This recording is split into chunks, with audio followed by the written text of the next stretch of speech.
우리는 그동안에 창세기 2장을 보고 있는 중 창세기 2장에서 에덴 동산 중앙에 생명나무와 지식나무 두 종류의 나무가 있으므로 이 나무는 단순한 나무가 아니고 생명과 지식, 즉 생명과 사망의 성경의 두 노선을 이루고 있으므로 이 두 노선에 있는 성경의 전체적인 사람들을 보는 중 지난 시간까지는 생명 노선에 관하여 마치고 오늘은 지식 노선에 관하여 시작을 하려고 합니다. 이제 생명 노선은 아담의 아들인 아벨부터 시작하여 오늘날 우리 이기는 성도들이 생명의 노선에 있으며 생명의 노선의 결론은 새 예루살렘 성입니다. 할렐루야. 생명 노선에 있는 사람들만이 새 예루살렘 성에 들어갈 수 있으며 생명 노선에서 이탈한 자들을, 즉 생명에서 지식으로 떨어진 자들은 결국은 지옥으로 들어가게 될 것입니다. 그래서 우리는 성경을 이렇게 보면은 생명 노선에 있다가 불행하게도 지식 노선으로 떨어진 자들도 있고, 또 지식 노선에 있다가 하나님의 은혜로 생명 노선으로 돌이킨 자들도 있고, 할렐루야. 또 이 둘 사이를 오르락 내리락 왔다 갔다 한 사람들도 있고, 처음부터 생명 노선을 쭉 지켜 하나님 앞에 복받은 사람들도 있고, 처음부터 지식 노선을 지켜서 영원히 멸망으로 들어간 자들도 있고. 그래서 오늘날 우리가 이 땅에 살면서 세상의 어떤 것을 보지 말고 하나님 안에서, 주님 안에서의 어떤 생명과 사망의 길이 있음을 보고 우리가 현재 어디 있는가, 우리가 어떤 길을 어떻게 걸어야 되는가, 이것을 우리들이 보아야 되겠습니다. 할렐루야. 이제 지식 노선을 보기 전에 지식 노선은 어디서 나왔느냐? 지식 나무에서 나왔다. 그래서 사람들은 그냥 알아듣기 쉽게 지식 나무를 뭐라 하죠? 선악과, 이렇게 말해. 선악과 그러면은 그냥 아담 하와가 따먹으면 안 되는 그 나무, 먹고 하나님 앞에 정령 죽으리라고 말씀하신 그 나무, 이렇게 선악과 그러면 그런데 지식나무라고 표현을 달리할 때 뜻도 더 깊어집니다. 지식나무. 그래, 지식은 뭐와 반대인가 하면 생명과 반대입니다. 또 이제 하나하나 지식나무에 대한 정의를 내리겠습니다. 지식나무가 에덴 동산 중앙에 서 있는 것은 사탄이 거기에 와 있다는 것과 같은 것이. 그래서 지식나무는 사탄의 체현이다. 이렇게 말할 수 있어요. 사탄이 거기 나타나서 거기. 그러면 반대로 말합시다. 생명나무는 뭡니까? 예, 주님이 우리 그리스도의 체현이다. 이렇게 말합니다. 그래서 그분은 생명나무로 나타나시고 사탄은 지식나무로 나타나고 이렇게 됩니다. 그래서 우리가 생명나무를 먹으면 당연히 영생을 얻습니다. 그러나 사망나무가 아닌 지식나무를 먹으면, 선악을 알게 하는 나무니까 지식나무죠. 선악을 알게 하는 지식나무를 먹으면 정령 어떻게 된다고요? 정령 죽으리라. 그래서 여러분들은 성경 연구할 때 이걸 질문해 줘요. 주님, 지식나무인데 왜 죽습니까? 사망나무 열매 먹고 죽는다면 이해가 가요. 근데 지식나무 먹는데 왜 죽습니까? 이걸 물어봐야 돼. 지식나무를 먹으면 왜 죽는가 하면은 지식은 하나님으로부터 나온 게 아니고 우리 자신 혼으로부터 나온 것이고, 그 다음에 혼이 자꾸 발달하면 그 뒤에는, 배후에는 원수들이, 사단이 조종하고 있기 때문에 그래요. 아무튼 사는 길은 뭐냐? 영 안에서 생명을 따르는 길이. 다시 정의를 내려봅시다. 지식나무는 먹으면 하나님께서 정령 죽는다 그랬어요. 그러면 지식은 뭐냐? 다른 말로 합니다. 혼이다. 또 다른 말로 말해봅시다. 영이 아니다. 그래서 여러분 지식이 발달하고 박사다, 석사다 막 해가지고 아주 높은 사람들을 여러분 세상적으로 어떤 박사다, 학사다 해가지고 그것을 부러워할 게 아니고 하나님 안에서 주님을 아는 지식이 발달해야 그것이 사람을 살리는 것이라는 걸 아시기 바랍니다. 다시 말합니다. 지식은 혼이고 영이 아니다. 혼은 아무리 발달해도 사람을 살릴 수가 없다. 혼이 발달하는 것, 결국은 혼은 어디로 가느냐? 지옥으로 간다. 그 디모데전서 6장 20절로 21절에는 거짓되어 일컫는 지식의 망령되고 허한 말과 변론을 피하라 해놨습니다. 다시 한번 읽어볼게요. 거짓되이 일컫는 지식의 망령되고 허한 말. 지식의 망령되고 허한 말. 성경에는 이런 말씀을 해놨어요. 지식은 뭐냐? 결국 나중에 가면은 세상 지식은 망령되고 허한 말이 된다. 그럼 골로새서에 있는 철학은 뭐다? 세상의 초등학문이다. 이거하고 통하는 거야. 그래서 우리는 지식이 뭔가 알아야 돼요. 혼에서 나온 거야. 아무튼 허한 말이야. 망령된 말이야. 그럼 지식 중에서도 정말 우리를 살릴 수 있는 지식은 예수를 아는 지식이야. 할렐루야. 예수 아는 지식, 성경을 우리들이 열 때 그분을 알고 그분을 먹고 그분을 공급받기 위하여서 우리가 성경을 공부를 해야 돼요. 그래서 혼적으로 지식적으로 성경 공부할 때 잘못하면 위험해지고 또 더 잘못하면은 이단 사설로 빠지기가 쉬워요. 성경을 피놓고 연구하다가 이단된 사람이 있어요. 있죠. 역사적으로 많습니다. 근데 성경을 지식적으로 잘못 연구해서 그래. 잘못 해석해서 그래. 자기 머리 가지고 연구하면서 그 다음에 사탄이 조정하는 그런 방식 안에서 잘못 성경을 연구하고 빗나갔기 때문에 이 이단들까지 나온단 말이에요. 성경을 읽으면서 이단이 나온다. 그게 불행한 건 뭐냐? 이단들도요, 성경을 들고 다니면서 성경을 달달 외운다는 거야. 그래, 우리가 영이 발달하지 않으면 분별력이 없으면 이단을 잘 구별할 수 없다. 이렇게 돼. 저는 아주 믿음이 좋은 어떤 여자 집사님이요, 어느 날 이단으로 넘어간 거 봤어. 신천지라는 이단으로. 아주 독한 이단으로. 그건 내가 그 영을 이렇게 보니까 공산당보다 더 세더라고. 공산당. 공산당이 더 연하다는 거, 더 부드럽다는 거, 공산당의 영이 더 얌전하다는 걸 나는 봤어요. 이단의 영은요, 아주 독하고 악질이야.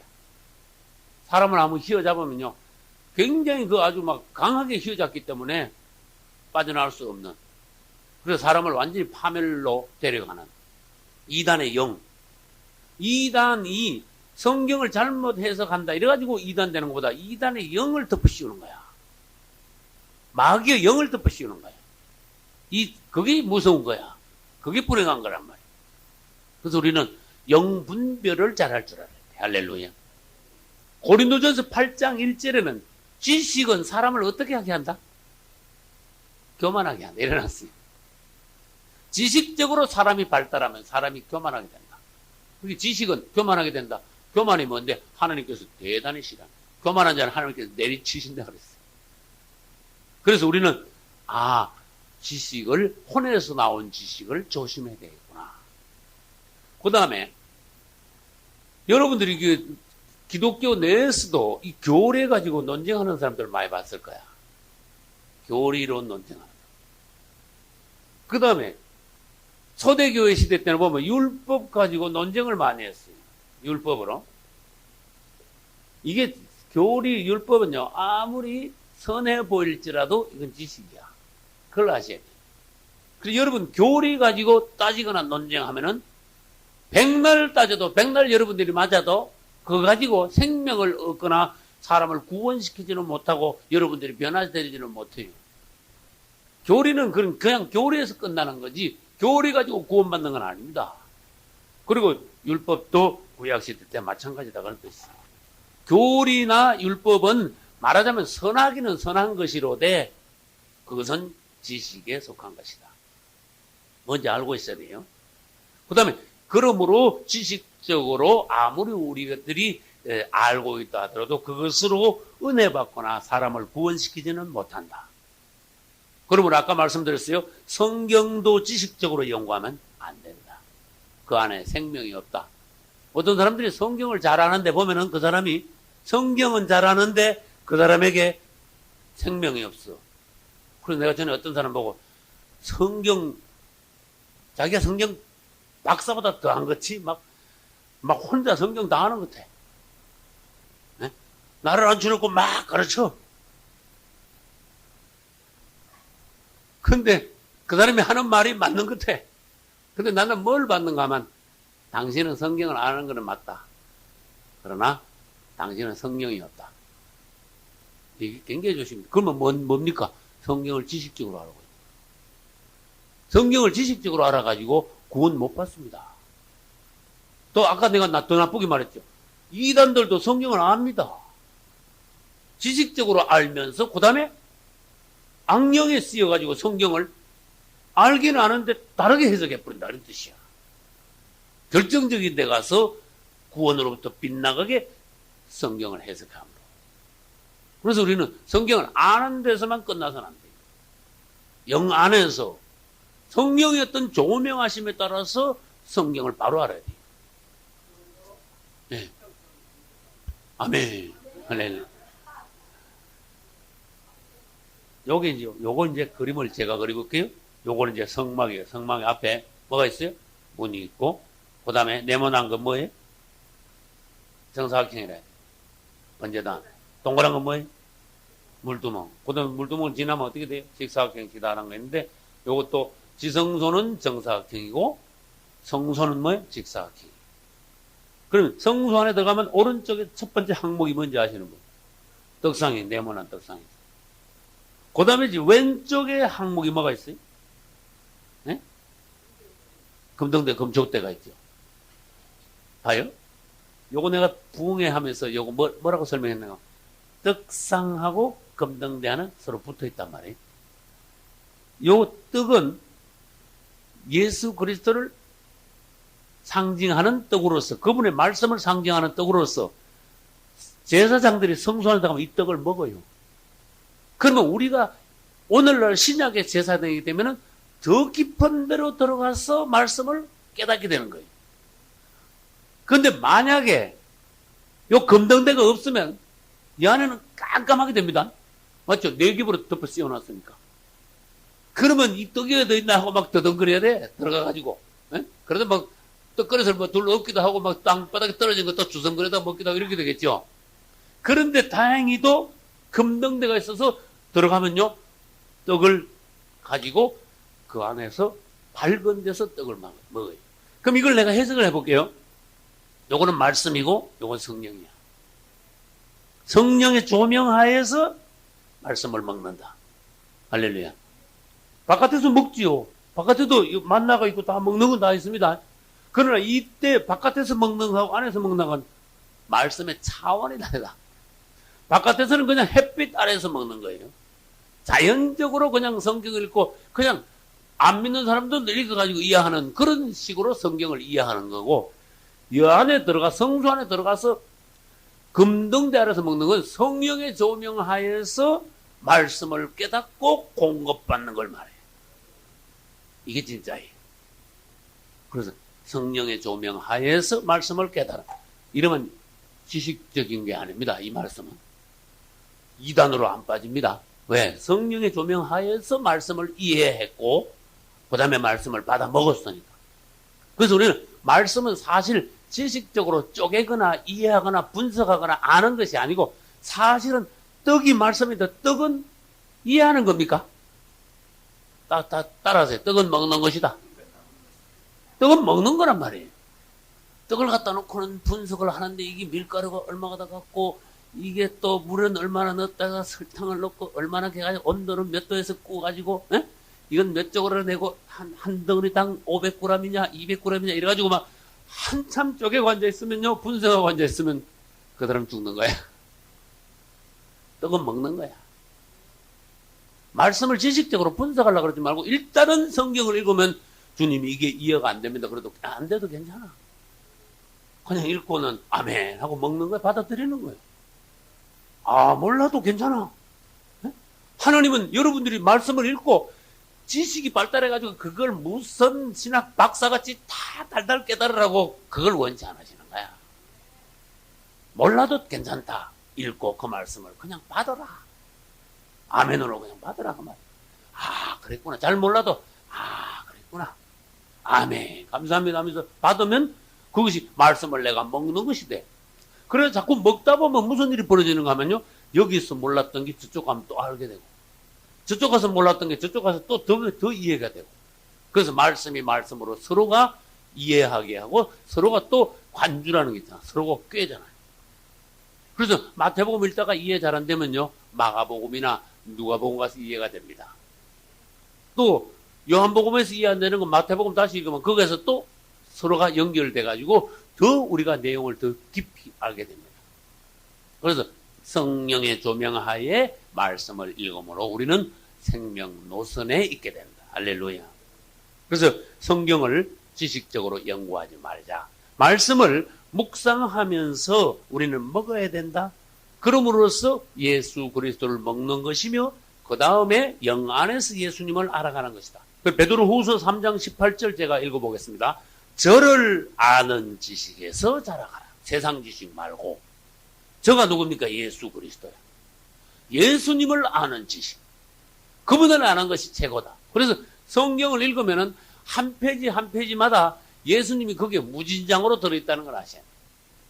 하나님이 제일 기뻐하시는 방식대로 하면은 여러분 성공합니다. 하나님이 원치 않은 방식대로 아무리 해봐야 하나님 앞에 가서 계산은 없습니다. 그러니까 하나님이 제일 기뻐하는 방식이 뭐냐? 성경을 통하여 예수님을 알아가는 거예요. 그거는 지식 노선이 아니에요. 그래서 저를 아는 지식에서 자라가라. 빌립보 3장 8절에는 여러분도 잘 아시다시피 내 주 그리스도 예수를 아는 지식이 가장 뭐하다? 가장 고상하다. 세상에서 그 지식보다 더 고상한 지식은 없다. 더 높은 지식은 없다. 그게 최고다. 하나님이 제일 기뻐하시는 것이 뭐냐? 예수 그리스도를 아는 것이다. 할렐루야. 이제 지식 노선에 대한 서론을 했습니다. 그리고 이제 지식 노선에 있는 사람의 첫 번째 사람이 성경에서 가인이에요. 가인은 생명 노선에 있지 않았어요. 지식 노선에 있었는데 지식이라는 말은 뭐냐? 다른 말로 혼이라 그랬어요, 아까. 혼은 뭔데? 그러면 그건 자라 그래야 돼요. 생명은 뭔데? 그건 영 안에 있다는 거예요. 지식에 있다는 것은 혼 안에 있다는 거고, 혼 안에 있다는 건 뭐냐? 자의 범위 내에서 내가 생각하고 말하고 행동하는 걸 말이에요. 그러면 다시 이 부분을 조금 더 깊이 봅시다. 혼, 영,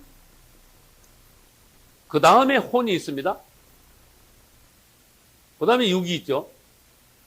영은 뭐냐? 우리가 가장 우리의 중심에 있는 하나님의 성령이 거하시는 거예요. 성령이 거하시는 거예요. 혼은 뭐냐? 우리 자아예요, 자아. 내에서. 자아를 영어로는요, 에고라 그럽니다. 이런 거 공부할 때는 영어를 쓰면요, 더 이렇게 어떤 면에서 더 깊이 이렇게 알게 돼. 에고. 이건 또 뭐냐? 자아는 뭐 나다 그런 뜻이. 이 자아의 뜻이 뭐냐? 하나님으로부터 별개로 독립되어 서 있는 나 존재. 이게 자아야 이제. 에고래. 그러지. 에고이스트 그러면 뭐가 돼요? 이기주의자 이렇게 되는 거야. 이게 자기 혼자만 하는 거예요. 자기가 독립되어 자기 혼자 유아독존이야 이제. 그게 그런 데서 에고란 단어가 나오기 시작했어요. 그래서 혼은 자아인데 이것은 혼 안에서 내 자아 안에서 행함으로써 지식 노선으로 사람을 가게 한다. 그러면 하나님의 성령의 역사는 여기 없는 거예요. 전혀. 그러니까 지식적으로 아무리 이 자아가 똑똑하고 혼이 아무리 발달해가지고 아무리 박사라 그래도 이 사람이 가는 길은 성령에 거하는 것하고 다르기 때문에 어떻게 돼요? 생명 노선하고 다르단 말이에요. 이 가인은 하나님하고 독립했어요. 독립했다는 말은 뭐냐? 자아 안에 있었다. 자기 주관 안에서 하나님께 제물을 드리고 또 하나님을 떠나서 자기가 자기 스스로 생존을 위하여서 자기 스스로 일을 하고 하나님께서 가인에게 와가지고 가인 문 앞에 마귀가 엎드렸을 때 경고를 했습니다. 가인아, 죄의 소원이 되기 원어적으로 보면요, 마귀가 네 집 문 앞에 와서 지금 엎드리고 있다. 네 집 지금 들어가려고 그런다. 너 주의해라 그런 뜻이에요. 근데 하나님의 경고를 안 들었어요. 그러다가 가인이 아벨을 죽였습니다. 아벨을 죽이고 난 뒤에 하나님이 찾아오셨죠. 찾아오시니까 그때 회개할 기회를 주셨는데 회개 안 했죠. 회개를 안 하니까 결국은 어떻게 됩니까? 하나님으로부터 떠나게 돼. 그래서 가인이 하나님을 떠나게 된 것을 우리들이 성경적으로 잘 봐야 돼요. 하나님으로부터 독립한 사람들이 가인의 후예들이다. 지식 안에 있는 사람들이 가인의 후예들이다.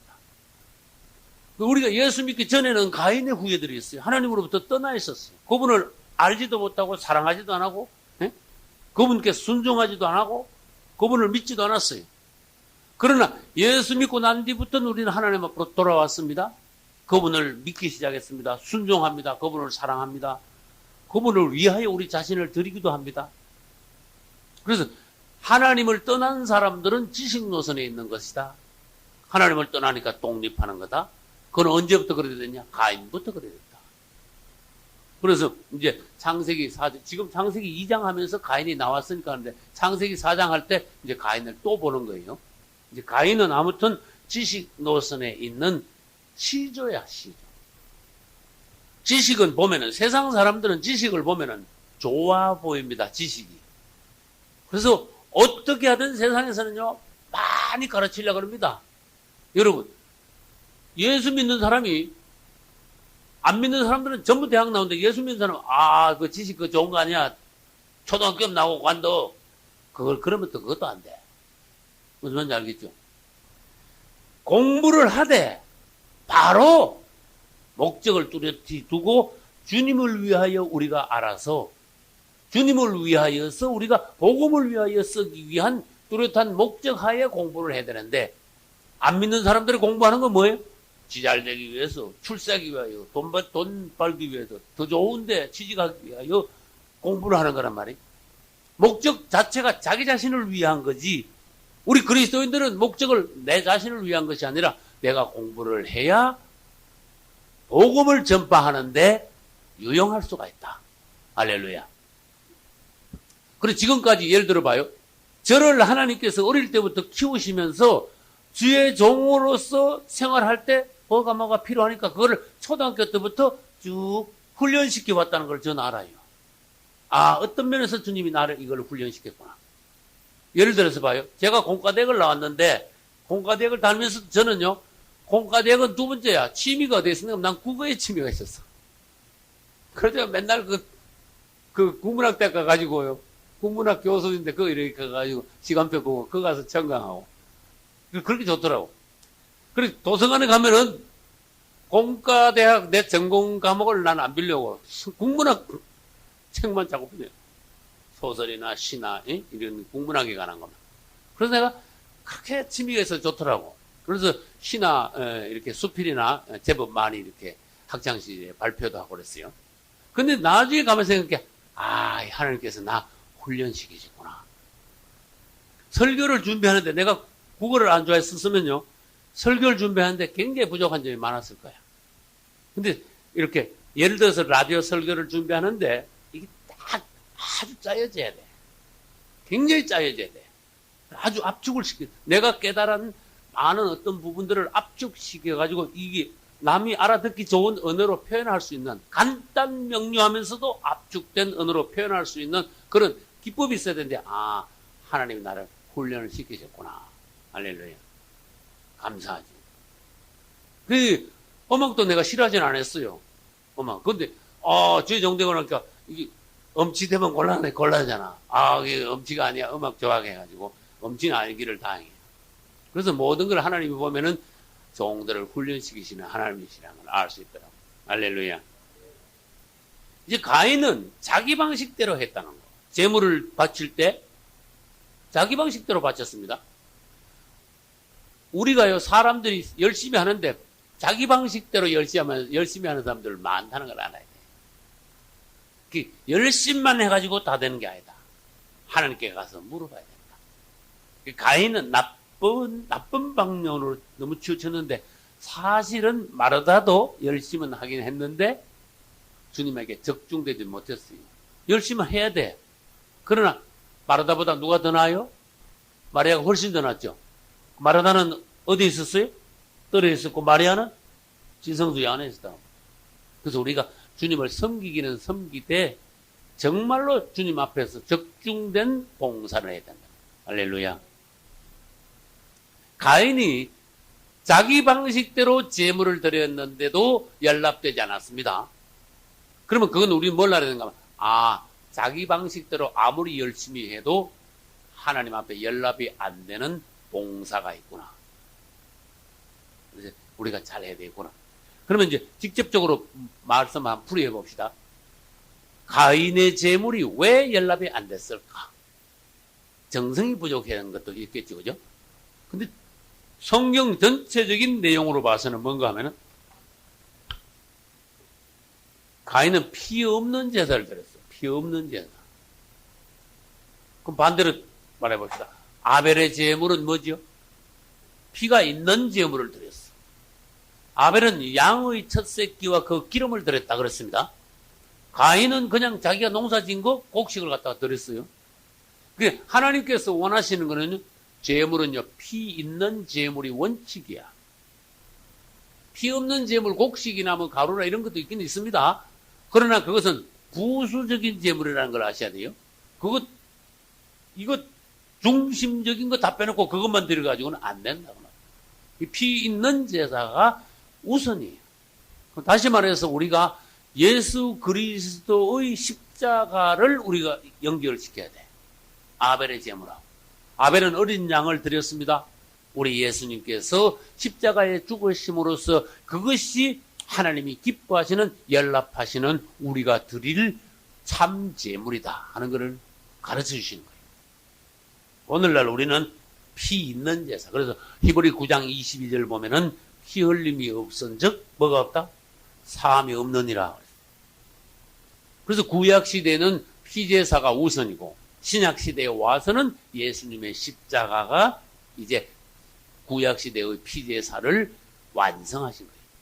그래서 히브리서는 그것을 이제 말씀을 해놨습니다. 히브리서 8장, 9장, 10장에는 구약의 레위기, 그 다음에 성막론, 이것을 아주 그 중에서 중요한 부분을 추려서 우리 예수님께서 이 땅에 오셔서 자기 자신으로, 자기의 몸, 자기의 피로 구약 시대의 피제사, 속죄의 제사를 단번에 끝내셨다는 거, 이루셨다는 거, 이것을 강조하셨어요. 그리고 그분이 대제사장임을 강조하셨습니다. 가인은 하나님을 섬긴다 하면서도 자기 방식대로 섬겼어요. 이제 여기서 뭐가 나오는가 하면은 이제 한자를 한번 써볼게요.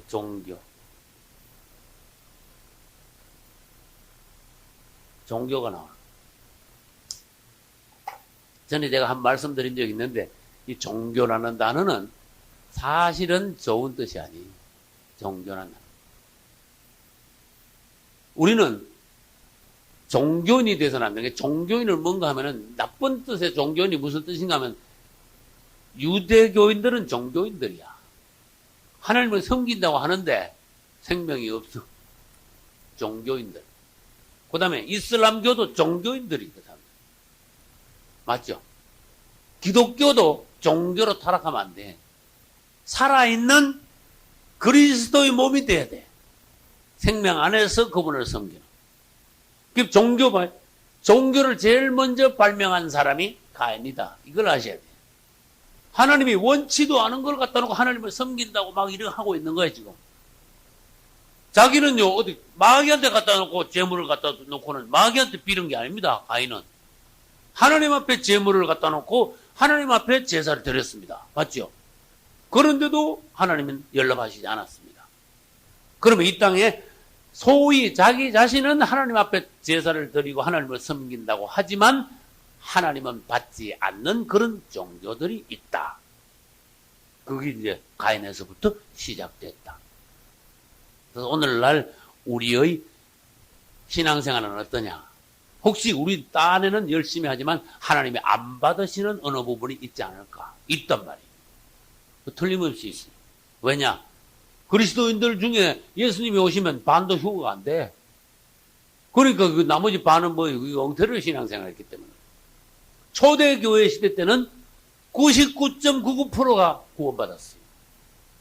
교회 안에 있는 사람들. 오늘날은 반도 구원을 못 받아. 교회 안에 있는 사람들.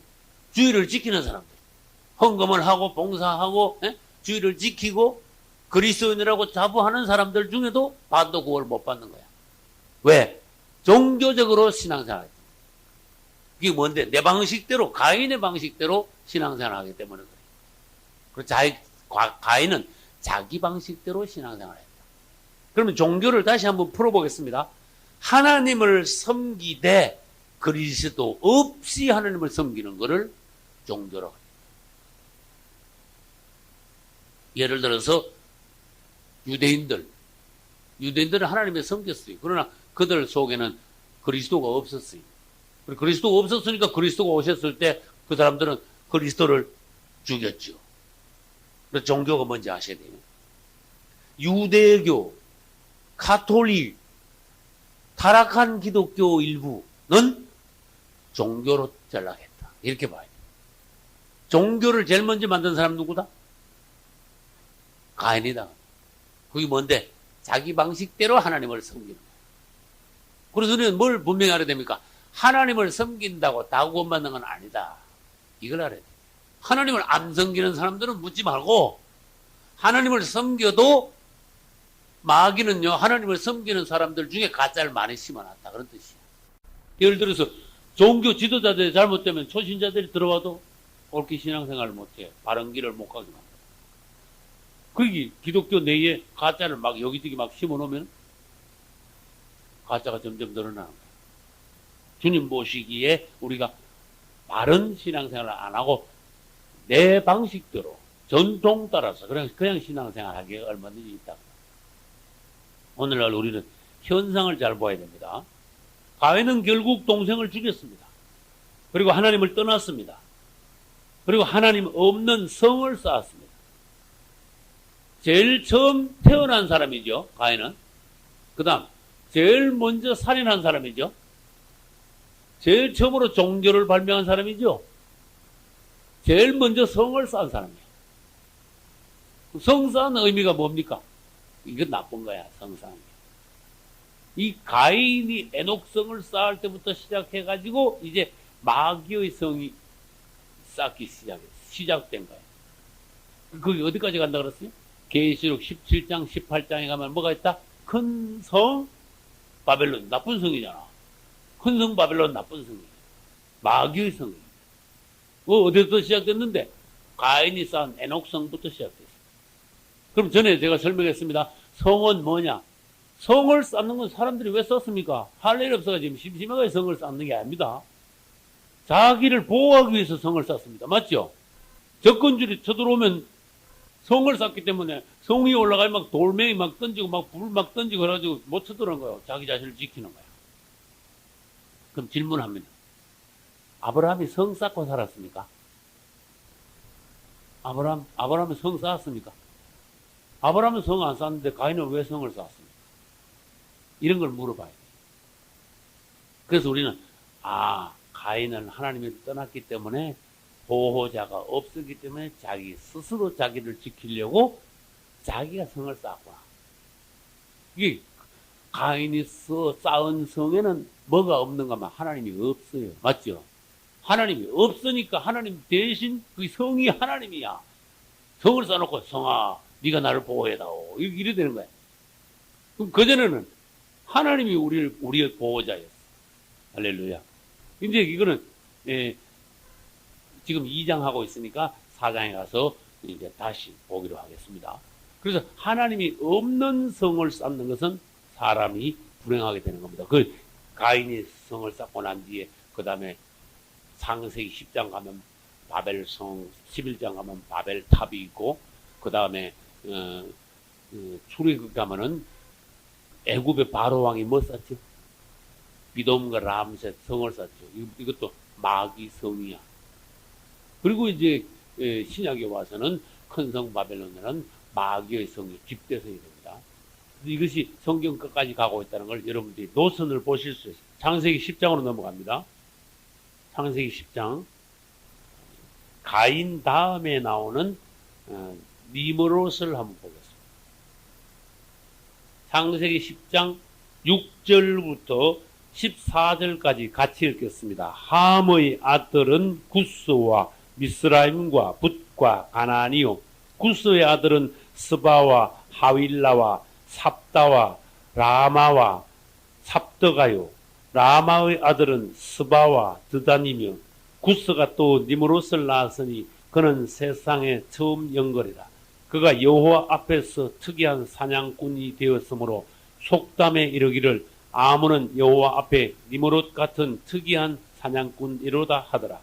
그의 나라는 시나ар 땅의 바벨과 에렉과 아갓과 갈레에서 시작되었으며 그가 그 땅에서 아수르로 나아가 니느웨로 르호보딜과 갈라와 및 니느웨와 갈라 사이의 대생 이는 큰 성이라을 건축하였으며 미스라임은 루딤과 아나밈과 르하빔과 납두힘과 바드루심과 가슬루힘과 갑도림을 낳았더라. 블레셋이 가슬루힘에게서 나왔더라. 아멘. 지금 이 읽은 중에서 지금 우리는 뭘 하려고 읽었는가 하면 니므롯을 보려고 읽었어요. 니므롯이 몇 장 몇 절에 있습니까? 10장 9절에 나왔죠. 구스가 누굴 낳았다? 구스가 니므롯을 낳았다. 그래서 니므롯이 세상 처음 연거리다. 또 그런 말도 있어요. 세상에서 처음 연거리. 8절 끝에 그는 세상에 처음 연거리다. 또 여호와 앞에 특이한 사냥꾼이 되었다. 그래서 그가 또 뭘 쌓았습니까? 시나ar 땅의 바벨, 에렉, 아갈, 갈레에서부터 시작해가지고 니느웨, 갈라 사이의 레선을 건축했다. 이 니므롯이 첫째 사냥꾼입니다. 둘째 가인은 에녹성을 쌓았는데 이 니므롯 시대에 와가지고는 뭔가 하면 왕국을 건설했어.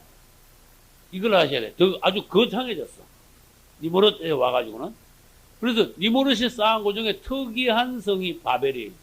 바벨이라는 이름이 니므롯에서 처음 나옵니다. 10절.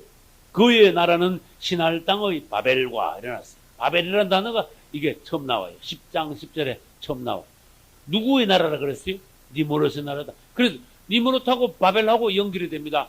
니므롯이 바벨이라는 도시를 건설하기 시작했습니다. 그러니까 바벨이라는 단어는 아주 나쁜 단어입니다. 성경에서. 그러니까 니므롯이 바벨을 창시했다.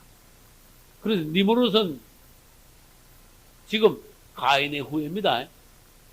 실제적으로는 누구의 아들인가 하면 노아의 둘째 아들 함의 후손이 니므롯인데 영적으로 따지면 가인의 후손이에요. 가인의 후예예요. 지식 노선에 있어요. 그래서 이 니므롯이 뭘 했느냐? 바벨성을 쌓고 그 주변에 많은 성들을 쌓아서 성경에는 상세하게 안 나왔습니다. 그러나 이렇게 읽어보면은 우리가 알 수가 있습니다. 뭘 알 수 있느냐? 그가 니므롯이 처음으로 인간 왕국을 건설한 자구나. 바벨론을 건설하고 인간 왕국을 처음 세운 자구나 하는 것을 알 수가 있습니다. 그런데 니므롯이 직업이 뭐다? 원래 직업이 사냥꾼. 그래서 성경에서 사냥꾼의 의미가 뭡니까? 사냥꾼이 뭐냐? 이걸 봐야 돼. 성경에서 사냥꾼 특이한 사람 사냥꾼 두 사람이 있어. 니므롯이 사냥꾼이고 또 누가 사냥꾼이? 에서가 사냥꾼이. 그럼 니므롯도 좋은 사람입니까? 보고 에서도 좋은 사람입니까? 봐야 돼. 니므롯도 지식 노선이 있고 에서도 지식 노선이 있어. 그래서 성경에는 사냥꾼은 나쁜 거예요. 사냥꾼이 왜 나쁩니까? 아시는 분. 사냥꾼이 왜 나빠요? 생명을 죽이는 업이야, 그게 사냥꾼. 그럼 사냥꾼의 반대는 뭐예요? 사냥꾼하고 반대되는 직업이 뭐죠? 네? 목자예요, 목자. 목자가 말을 키워놨다고 해서 사냥꾼 죽이는 거야. 반대잖아. 그지? 목자는 생명을 낳고 짐승을 기르는 겁니다. 목자는.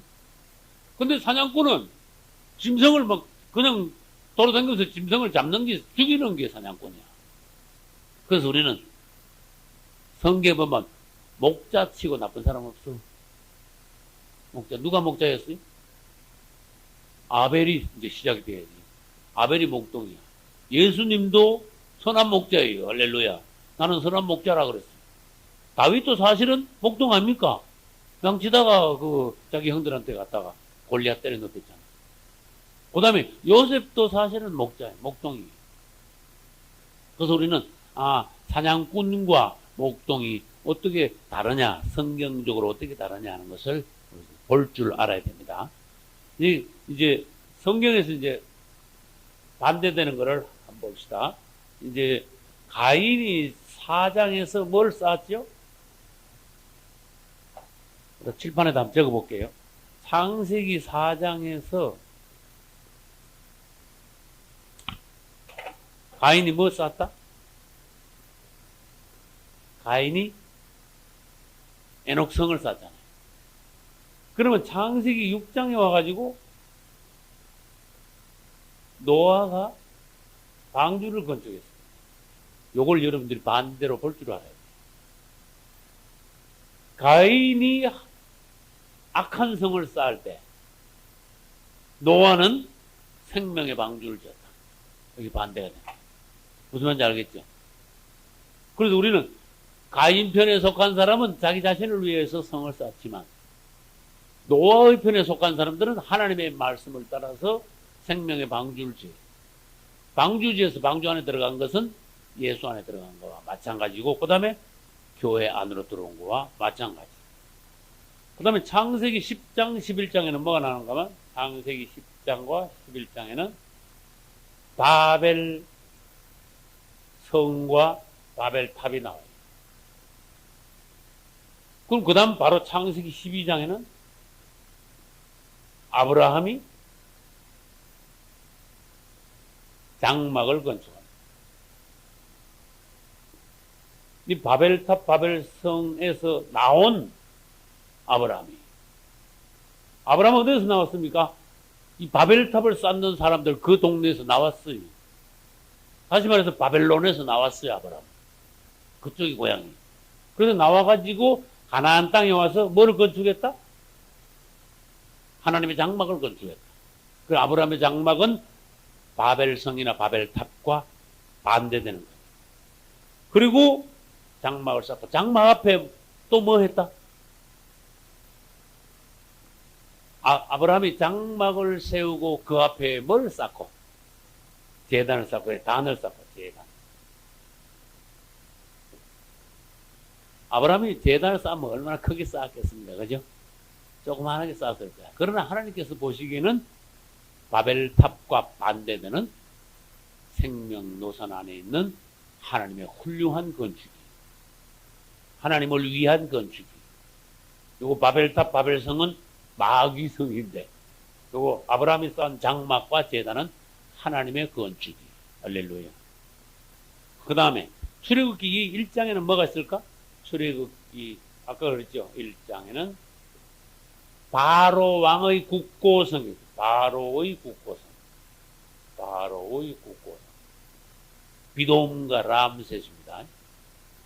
출애굽기 1장에서 바로 왕이 국고성을 쌓을 때 거기서 누가 나왔는가 하면은 모세는 거기에 있다가 나왔어요. 맞죠? 바로 통치하에 있던 모세는 거기서 나왔어요. 왜? 거기 계속 있으면 안 돼.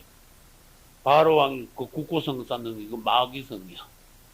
그게 사단의 성을, 사단의 건축에서 나와가지고 하나님의 건축을 하는데 모세는 들어졌어요. 그러면 출애굽기 몇 장에 가면 있는 거예요? 출애굽기 25장에 가면은 이때부터 모세는 뭐 건축하는 게 나옵니까? 성막을 건축하는 거예요. 아마 이렇게 흐름을, 성경의 흐름을 이렇게 한번 봐요. 앞에는 사단의 건축이고 뒤에는 하나님의 건축이고 다 다르잖아요. 그죠? 그 다음에 보겠습니다. 여호수아 1장에 보면은 여호수아 1장에 가면 이제 여호수아가 가나안 땅을 정복하는데 가나안 땅에는 가나안 족속의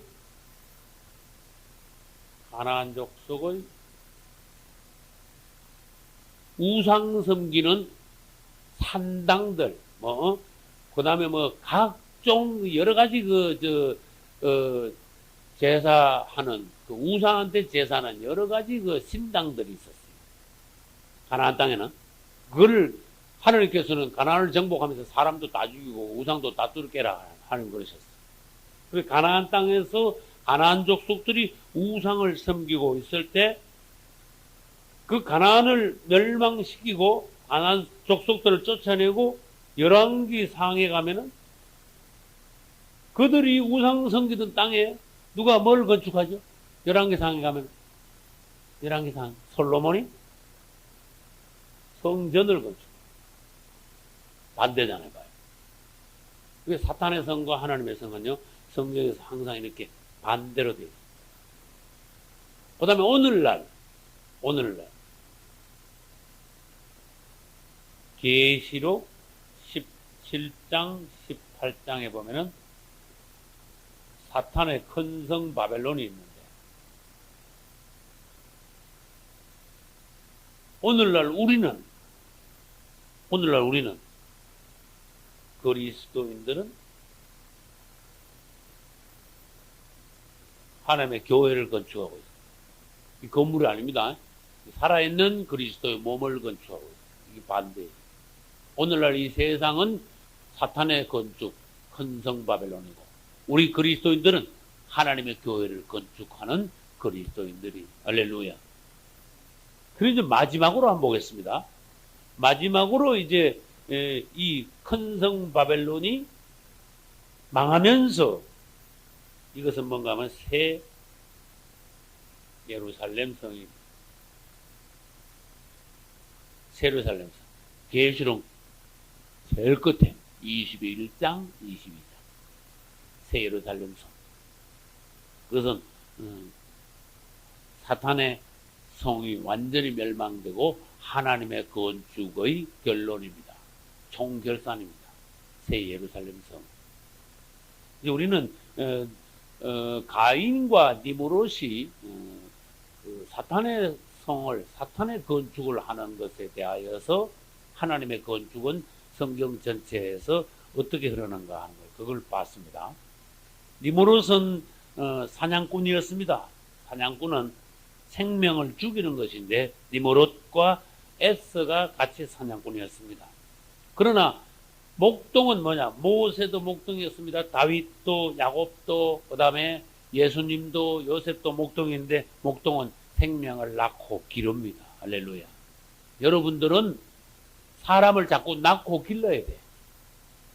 다시 말해서 사람을 자꾸 구원하여 교회 내로 들어와서 자꾸 이렇게 그리스도인으로 키우는 걸 뭐라 하는가 하면 영 안에서 사람을 낳고 기른다 이렇게 말할 수 있어요.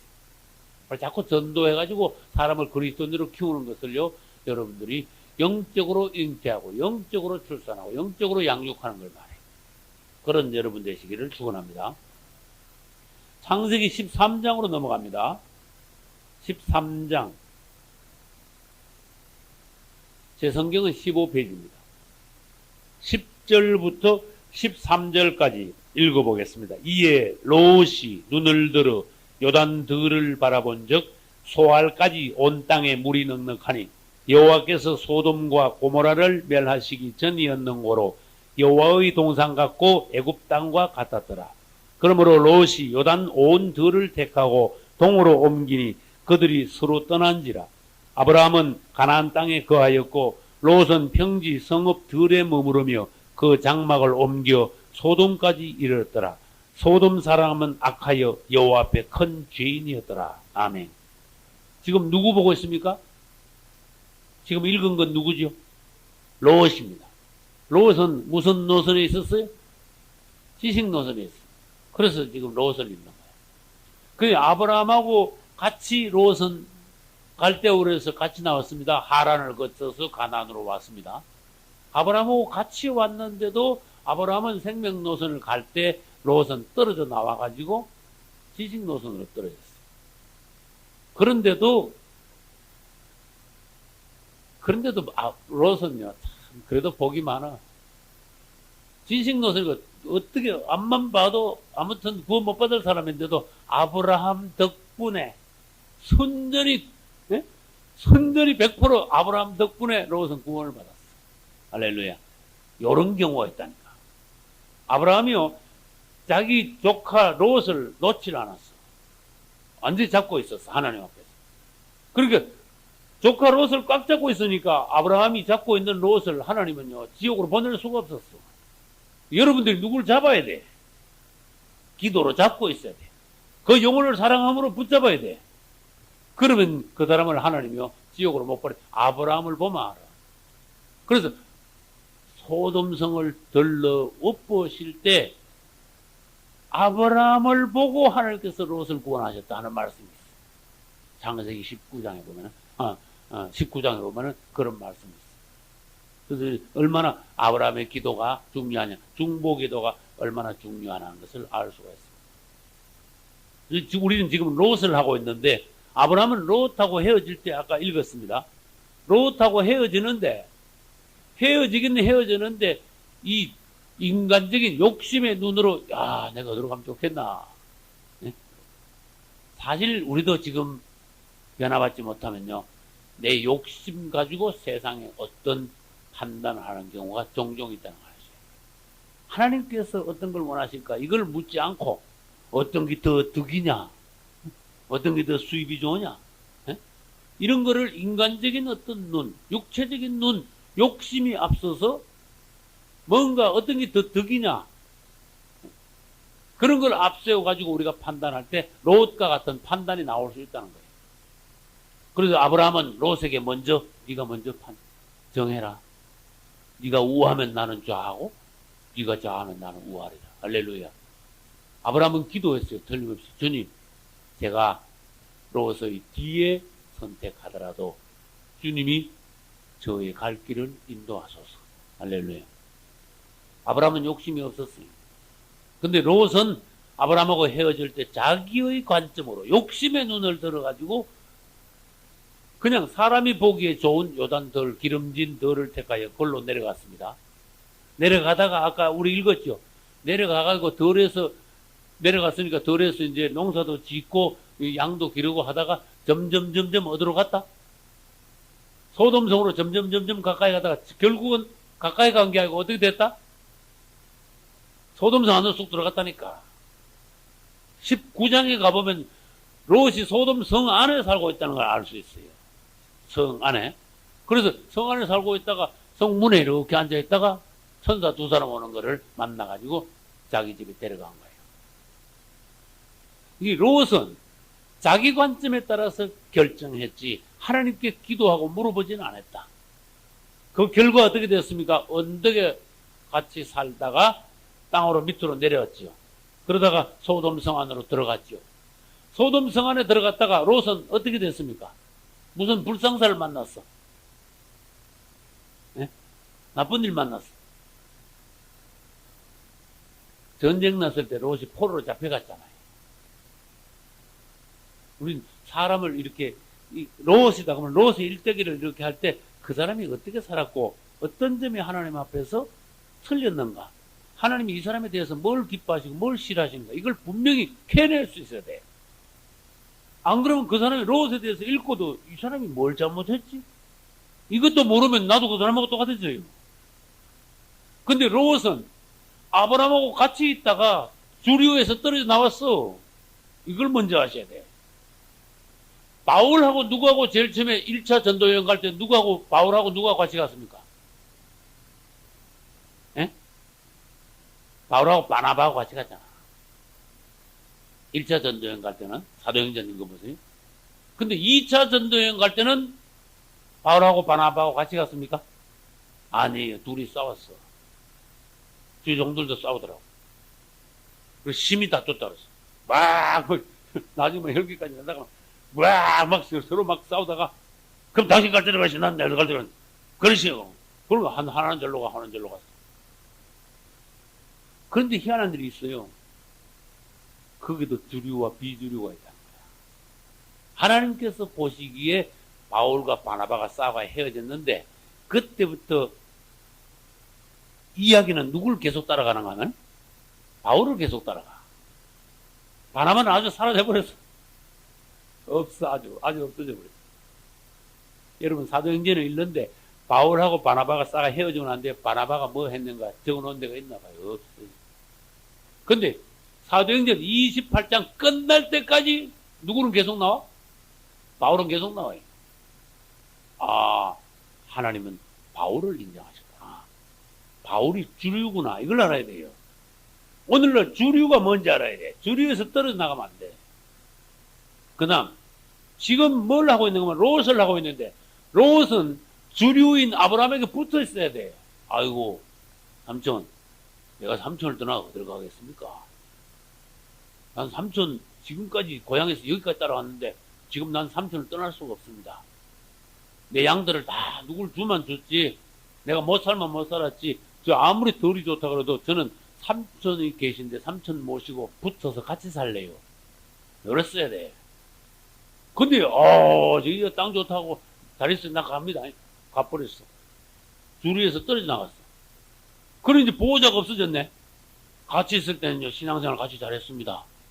재단에서, 하나님께 제물 드리고 할 때 같이 드리고, 여호와 이름 부를 때 같이 부르고, 말하자면, 믿음 좋은 아브라함 옆에 있을 때는 같이 신앙생활 잘했다는 거야. 근데 떨어져 나가니까, 그때부터 신앙생활 완전히 제로야. 그 다음, 소돔성은 완전히 들어갔죠. 소돔성 사람들하고 막 어울리면서 그 많이 물이 드는 거예요. 특히 두 딸하고 자기 부인이 물이 많이 들었어. 그 소돔성 안에 살면서 롯이요, 많이 마음이 상했다고 베드로서에 보면 적어놨어요. 의인 롯이 그들이 그 악한 것을 통해 보면서 소돔성에서 많이 마음이 상했다. 그런데도 거기서 나오질 못했다는 거야. 이 그만큼 의지가 또 약해. 점점 내려가다가, 그 다음에 가까이 가다가, 그 안으로 쑥 들어갔다가, 하나님이 경고를 했어요. 너가 잘못된 거야. 위치 자체가 넌 잘못된 거야. 우리 위치가 뭔지 알아야 돼. 다른 말로 입장이 뭔지 알아야 돼. 입장.